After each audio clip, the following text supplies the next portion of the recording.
আর বন্ধুরা, আজকে আমি মনকেচি থেকে জয়মণ্ডল বলছি। আজকে আপনাদেরকে আমি রুই মাছের মাথা দিয়ে লাউ ঘন্ট বানিয়ে দেখাবো। লাউ ঘন্ট বানাতে লাগছে প্রথমে আমি লাউ কুচি কুচি করে কেটে নিয়েছি, আগের থেকে মাথাটা ভেজে নিয়েছি, আর এখানে আদা লঙ্কা জিরা বেটে নিয়েছি। এখন আমি ঘন্টা দিব, শুকনো লঙ্কা, অল্প একটু জিরা।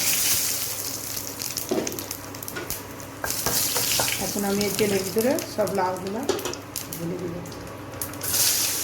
সবগুলো লাউ ঢেলে দিব। এখন আমি অল্প একটু লবণ দিয়ে দিই, তেল করে দেব। এখন আমি লাউটাকে ঢাকা দিয়ে রেখে দেব, ঢাকনা উঠাই দেখব লাউয়ের ভিতরে কত জল বেরিয়েছে। এখন এই লাউয়ের মধ্যে আমি জিরা বাটা লঙ্কা আদা বাটা দিয়ে দেব। এখন এটাকে ভালো করে কষাবো। লাউয়ের মধ্যে এখন আমি মাছের মাথাটা দিয়ে দিব আর হলুদ দিয়ে দেব, অল্প একটু হলুদ দিয়ে দেব।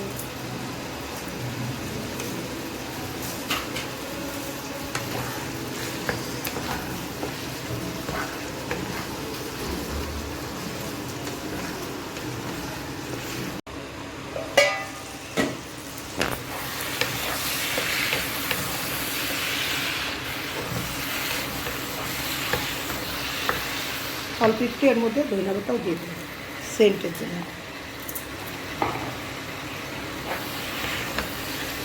একটু ভাজা ভাজা হবে। রুই মাছের মাথা দিয়ে লাউ ঘন্ট আমার হয়ে গেছে। এখন আমি বন্ধ করে দিব। ভিডিওটা পছন্দ হলে লাইক শেয়ার সাবস্ক্রাইব করবেন।